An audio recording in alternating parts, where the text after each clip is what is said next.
Okay, so in this case, an antidote is a substance that prevents a poison from having bad effects. You're going to find out that I've got a slide coming up that is more restrictive than that. And the kicker is, you know how if you get 10 economists in a room, they won't all agree the definition of a recession, right? You know how that works? So we're going to talk about atropine in a minute, and I always say atropine is an antidote for organophosphate poisoning. We'll get to that, I'll show you some slides.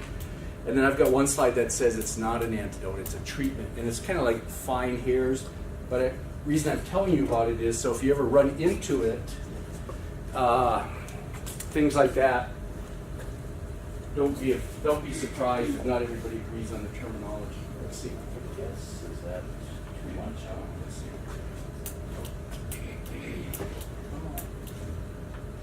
It's either all or none. Okay, stop.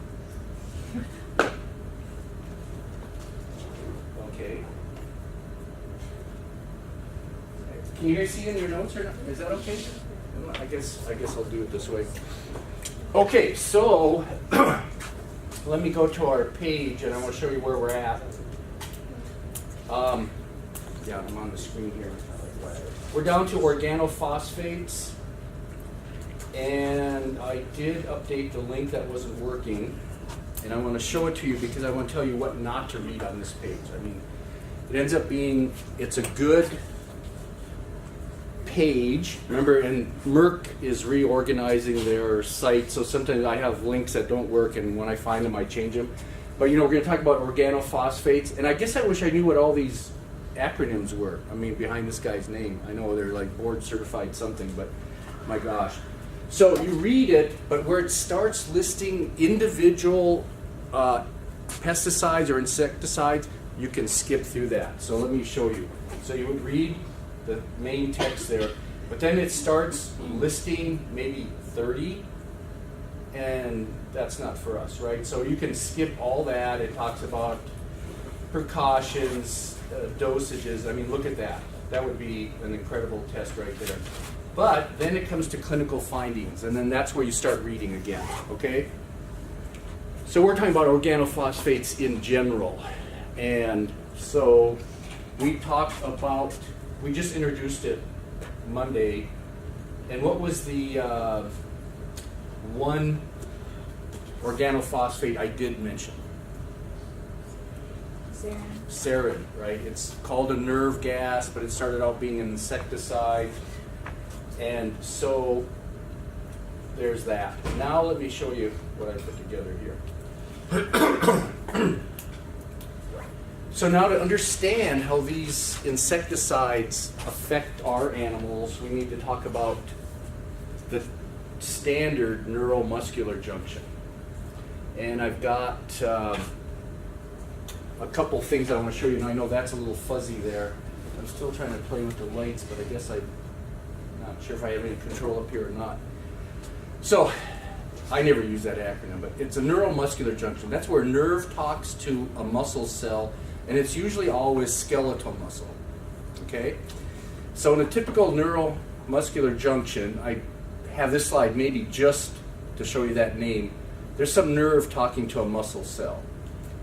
And there's a neurotransmitter released, and you'll see, if you can't, it says acetylcholine here. There's a better slide. It's always acetylcholine released at a neuromuscular junction, always. You know, there's all kinds of neurotransmitters, but in this case, it's always acetylcholine.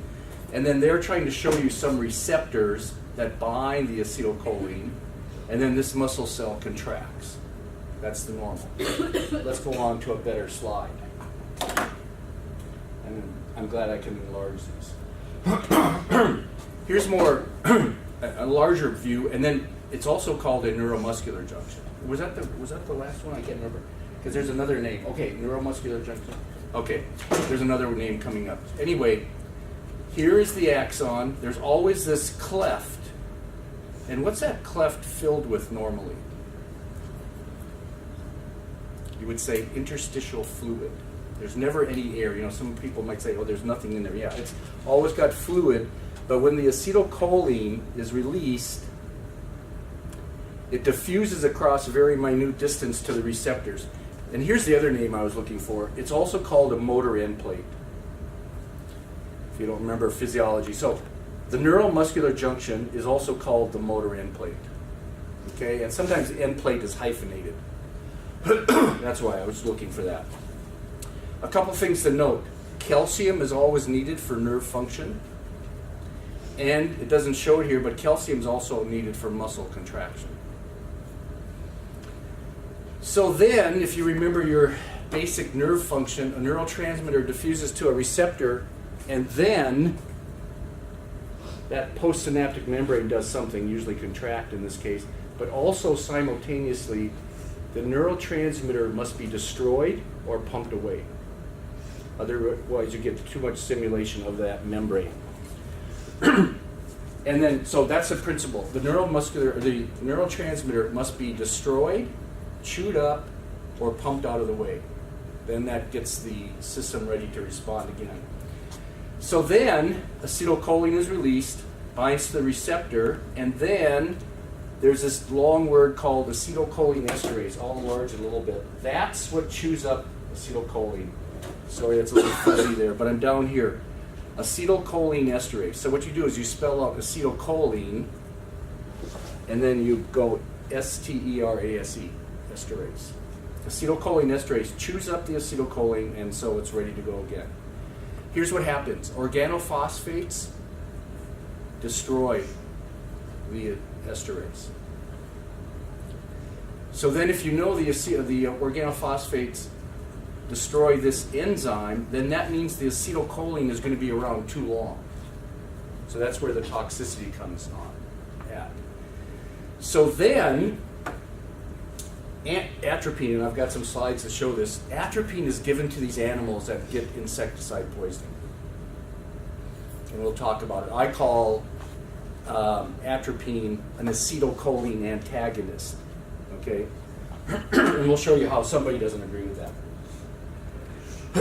Another depiction, the same thing, motor end plate just is a little clearer, acetylcholine esterase is clearer, calcium is always needed for the nerve to function, and you know there's a myelin sheath on most motor neurons, and that thing speeds up the rate of conduction of the action potential from wherever the nerve body is. Okay? Anybody have any questions on that? So acetylcholine diffuses across, chewed up by acetylcholine esterase. Organophosphates destroy the acetylcholine esterase and lets the acetylcholine bind too long. So then, oh yeah, and then one thing I have fun is I look at, the Google is my textbook now, and I've always, if you've had me in like 230, I always, when I talk about receptors, I always take a key out and say, a hormone or a neurotransmitter is like a key, and it goes all over the body, like for a hormone, and it only works on where the lock, it fits into a lock and, let's say, unlocks it. So I like that analogy. And then, so that's the parent compound. But if you have an agonist, and I'm not sure if I think we have had agonists before, but if we haven't, it's agonist. An agonist acts like the parent compound. So it does the same thing into the lock and it turns it on. That's an agonist, agonist. But if you have a key that fits in the lock but doesn't turn, that's an antagonist. Okay? And companies like Eli Lilly, they spend millions and billions looking for certain antagonists, agonists, all that kind of stuff, right? And there's another A word you might want to know, analog.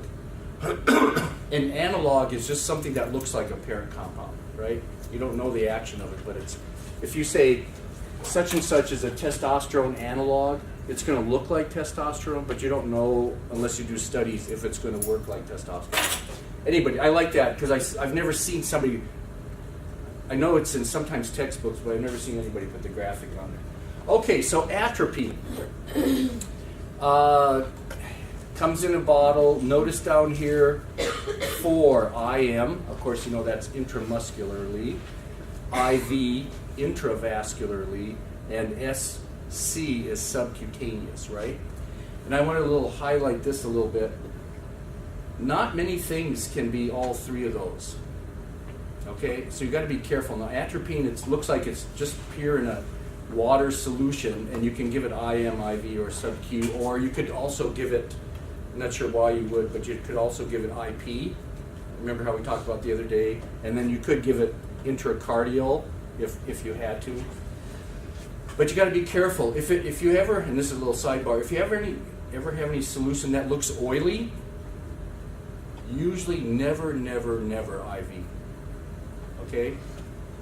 For some reason, that oil likes to hang up in heart valves, I've been told. There might be an exception. Anybody ever seen an exception to that? Anything that looks oily, somebody putting IV? Usually not. But of course, most bottles will tell you. But I've learned that long ago. If it's something oily, you could do that intramuscularly or subcutaneously, but never IV usually. I guess the only thing that I've ever seen is like for parvo cases, they'll put like glucose in the saline bag, and that's kind of oily, and they'll do that IV. Yeah, but that's drip, but yeah. It might look oily, but enough. if glucose and in an aqueous solution, that'd be okay. What I'm thinking about, here's an example. If you work with large animals, sometimes, like when I ran an endocrinology lab, we made up our own hormones. We bought bottles that were empty, and we would mix up the hormone solution, and then we had a nice little device to seal it, like, so you can puncture it with a needle and syringe. And so one example was we would overectomize cattle and then make a solution of estradiol, 17-beta, and then inject it into cattle and see what dose made them come into heat, like if they had ovaries. And that was very oil-based. It was like, it might have been peanut oil, because steroids tend to dissolve better in an oil solution, not an aqueous solution. But the glucose, and that's probably okay IV, obviously, but oil in general. Okay, so that's atropine. I call it an antidote for organophosphate poisoning. And then, of course, we're going to, little sidebar, we're going to talk about the general actions of atropine in a normal animal. You should, know that it's not always used in organophosphate poisoning. Okay, but I just want to talk, all that stuff. Okay, now here's a little slide. Let me show it up a little bit. Atropine as an antagonist. And this is actually, let's just look at acetylcholine first. Acetylcholine binds to receptor. Sometimes you could call it, and remember there's the agonist thing, and you get some pharmacological response. Then atropine fits in the same receptor. That's the kicker. It fits in the same lock, but you have, and it's a complex now, but you have no response. So that's the definition of an antagonist, okay? So something that works against. So atropine, you could say, is a acetylcholine antagonist. Okay, so then here's some actions of atropine in a normal animal, not one that's been poisoned. Dilates the pupils. So if you ever go to the eye doctor and you get your pupils dilated, they dripped in atropine. So I guess that's another route of administration to atropine. Eye drops. Increases heart rate. Okay. Reduces salivation. And it tends to dry up all other secretions, and you might want to say decreases exocrine secretions, right? Saliva is an exocrine and other secretions. And then one that's not on there, decreases gut motility. And so sometimes then maybe here's another one too, a little sidebar. Careful in ruminants may cause bloat.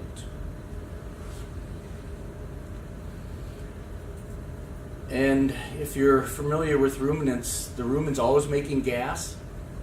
And if you stop the contractions of the rumen, gas is going to tend to collect in the rumen and you could have bloat. But what's neat is, like, let's say, and I know it's not always used this way, but sometimes it's given to dogs because when you do an endotracheal tube, the last thing you want is a lot of saliva going down the trachea. So anyway, that's atropine. Okay, so now I wanted to introduce two words. What it says here isn't as important as the two words I'm going to point out. Indications and contraindications. Now this is general with everything you give an animal. So, and I remember when I was a graduate student, I started collecting all those little drug inserts that come in bottles. If you've ever been someplace where there's a lot of drugs, there's all these literature in the package. And it can be quite long. But one of the things that package tells you about, or the literature, is indications for the drug that you have in hand, and then also contraindications. So this is for atropine. I'm not really probably going to ask you much about it, but look at bradycardia. That is slow heart rate, bradycardia. So it's an indication for that, because on the other slide we just said it increases heart rate. Contraindication, if the heart's already going fast, that's tachycardia. The last thing you want to do is speed it up more. Okay? But the word is indications versus contraindications. Okay, so what else do I got here? Okay, so then some more contraindications. And I'm going to remember to shut off my little thing here for a second. Okay, so then myasthenia gravis is a contraindication. If you have obstruction of the GI tract, the last thing you want to do is slow it down even more. It might, make the condition worse. But it's just another term, contraindication, just to show you another usage of that. Okay, so then here's the guy, and remember all these slides I found. Okay, atropine is not an actual antidote. Remember, I said it is. So here's a purist, probably written by a toxicologist, and I have a feeling the reason they said it's not an actual antidote, because it doesn't actually do anything to the bad chemical, organophosphate, right? I think if atropine bound onto organophosphate, the molecule, then it might be called an antidote. I call it an antidote, but this is a purist. So it ends up being, they say it's a treatment. Oh yeah, here it is right there. Serves as a treatment for poisoning. So this purist doesn't call it an antidote for organophosphate poisoning. They call it a treatment. Anyway, and then there's sarin there. I guess that must be the acronym for sarin, but I'm not sure. But I thought that was interesting. Not everybody agrees what an antidote is. Okay, so then that's that. Let me go. Anybody have any questions on the organophosphate? So know what the nerve function is normally, and then what's the abnormal function. And then here's an article from quite a while ago. I guess it was 13 years ago. But can you imagine having 250 cattle die from suspected organophosphate poisoning? And I guess, yeah, look at that. The carcasses of 250. I can't imagine in today's dollars how much this would be, but amazing. So this is out there. They thought, they're not sure if it was accidental or on purpose. But here's what happens sometimes. Sometimes it is purely accidental in these feeding operations, and here's what happens. If you're feeding hundreds of cattle every day, you're mixing it up in a big truck or feed wagon, and everything is measured basically in tons. You put so many tons of corn silage, so many tons of grain, whatever, and then you put some vitamin premix that comes in bags, usually. And this is an actual case, I didn't have a link to it, but somebody grabbed a bag thinking it was the vitamin mineral premix, and like maybe you're supposed to put 50 pounds into the wagon and get it all mixed up. They grabbed insecticide that was stored next to the vitamin premix, and then had organophosphate poisoning. So that's just an example of what will happen. Sometimes some neighbor will come over in the night and spread out insecticides in the feed bunk. That's happened as well. Okay, now I want to go to raisins and grapes. We're going to keep moving on here. And you've got that whole list there you can click on.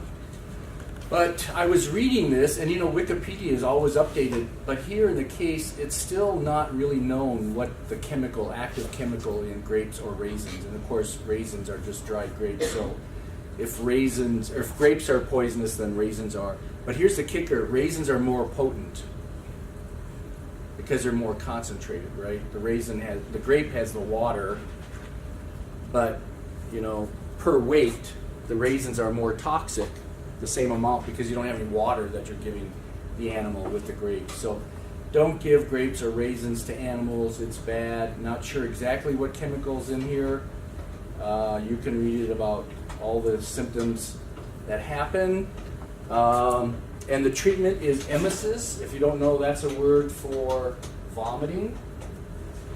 Right here, down here, induction of vomiting. If it's early, after 2 hours, it's probably already in the intestine. Okay? That's great. Okay, now I'm going to click on some of these, but I'm going to just, this one I'm going to let you read by yourself, the definition of a teratogen. In general, it's something that affects the embryo or fetus, right? And I've got some notes here. Here's a list that Purdue says is teratogens, and I just want to show you how, I'm never going to, unless I say something specifically, I'm not going to, ask you something off this list.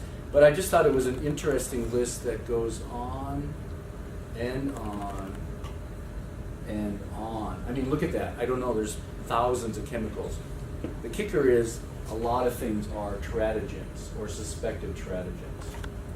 Okay. Yeah, that's another definition. I'll let you read yourself. I want to get down. And then, some of this stuff is incredibly good, and that's why I've got the links for it. That's another teratogen. I'll just let you read by yourself. I want to get down to, I'm looking at my notes there, T9. Here it is down here. I want to talk about FAS. And let's see, FAS. It's really fetal alcohol syndrome, and I'm not seeing that here. I guess they're calling it fetal alcohol spectrum disorders, but someplace in the reading, or I'll say it right now, FAS is called fetal alcohol syndrome, and maybe they're calling it. It's in the subtitle of the picture. Is it up in below the picture? Oh, below the picture is fetal alcohol syndrome. Oh yeah, there it is. Okay. They're probably talking about a whole bunch of things, the spectrum, and I wanted to talk about fetal alcohol syndrome because I had a graduate student a number of years ago, and it's probably going to show how old I am up there, that was interested in human medicine more than animal stuff. So I was like, I hate to say this, but I was her gopher. Jennifer was interested in, at one time we had a drug from a pharmaceutical company that affected prostates. And then she got into this fetal alcohol syndrome, and she made me give alcohol to pregnant sheep. And I want to show you that. I mean, this was all approved. But she was very interested in this. So fetal alcohol syndrome, you can read it. It's basically when women are pregnant and they go out binge drinking. And the fetus is affected. What I want to do is show you the abstract from her PhD dissertation. Well, yeah, I guess it was. Yeah, okay, so here it is. There's Jennifer. I'll show you mine. You can see my name at the bottom. Hopefully there's maybe no year here.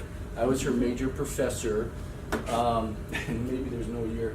But I was looking at this last night, and I had to review what I did. I couldn't remember how many sheep we used, whatever. And here it is. We had 44 crossbred ewes, and they were in 3 groups, and they were given ethanol, 1 gram ethanol, there's a misspelling there, per kilogram maternal body weight, 16, saline injections, and also the ethanol, or just a control where you just gave them injections of the saline.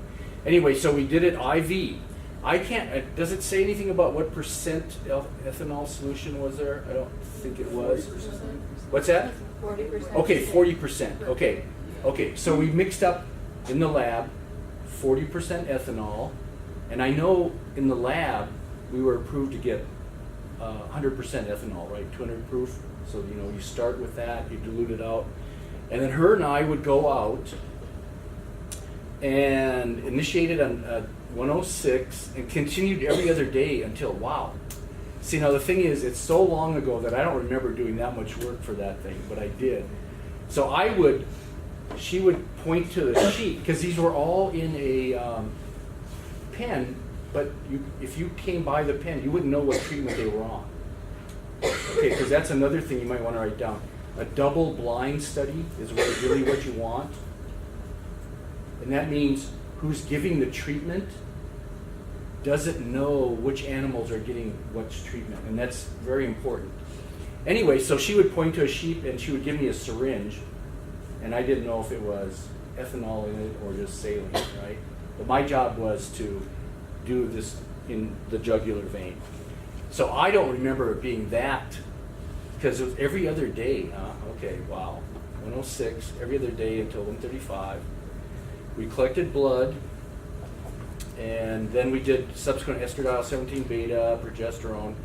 Placentas were collected at parturition. Okay. Lambs were giving a vigor score, and then they were videotaped to look at their behavior. Then, here's what we did. Then the offspring, we euthanized them.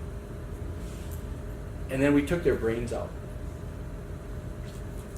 And the reason I'm reading this is because I'm trying to remember all the things. I remember using a bandsaw and cutting open the heads. There's a certain way to cut the head open with a bandsaw and take the brain out. We were euthanized for histological. Okay.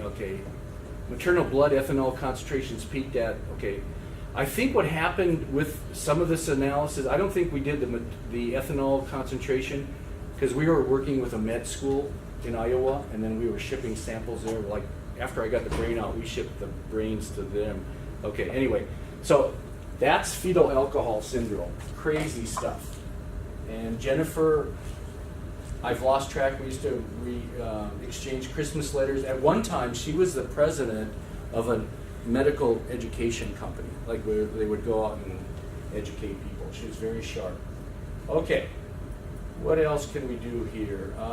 Okay, so here's another thing. There is an optional, let me do Teratogens 11, I can't remember which that one is. Okay, the Zika thing. Let me talk about this a little bit. The Zika virus, that was in the news, right, this year. Florida, there were certain spots, was it Miami, that if you were pregnant, you shouldn't go, all that kind of stuff. So the Zika virus then, what was it causing in the fetuses? Microcephaly. Hopefully you can spell that. Microcephaly, that means a small brain. And what was devastating about that is there's no fix for that, right? That's a lifelong morphological, structural effect of the Zika virus. And maybe what I'll do is just do a little Google here, and if you didn't see any of those pictures,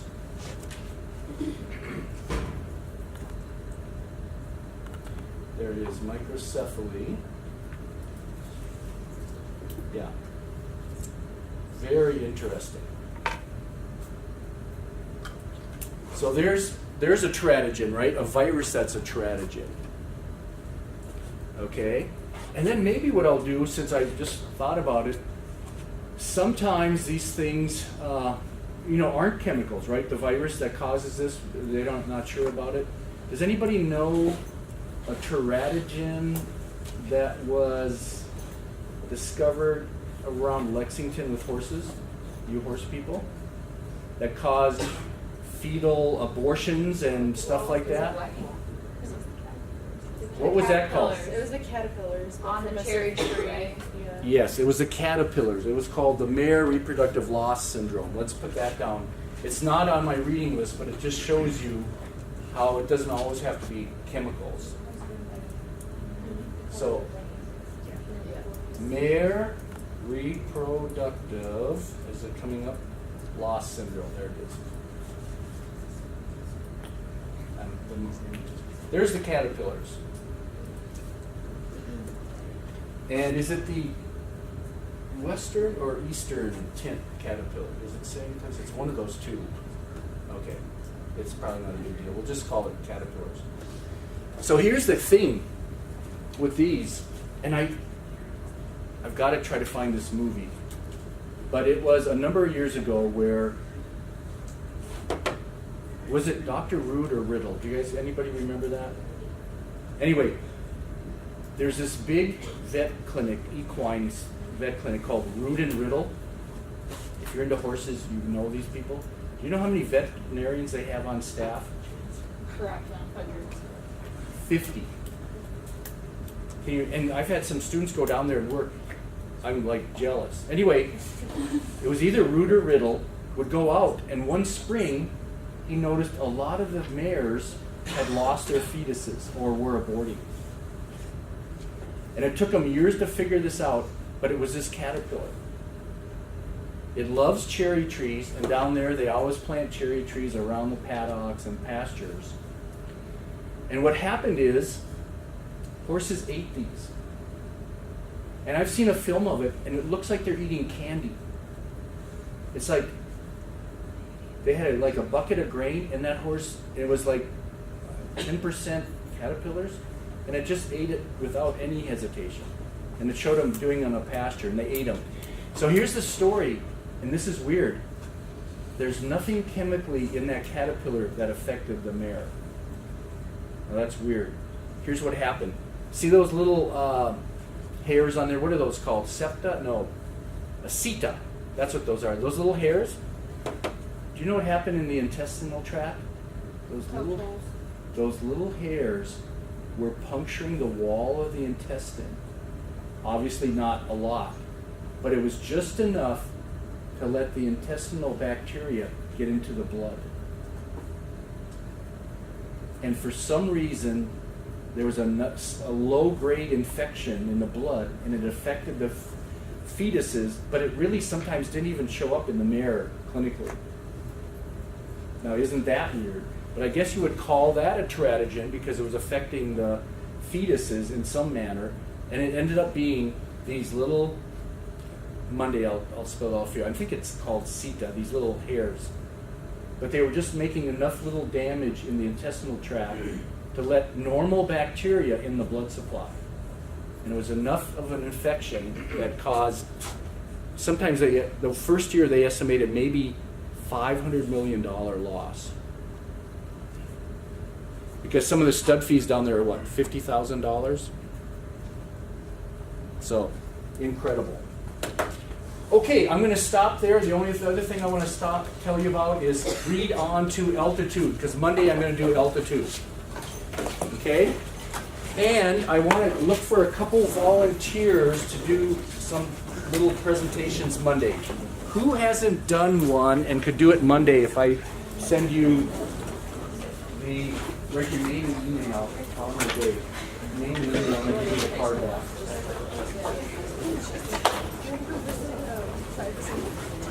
So continue on reading to pre-altitude. Perfect, you guys. It's really snowing out there, so be careful. I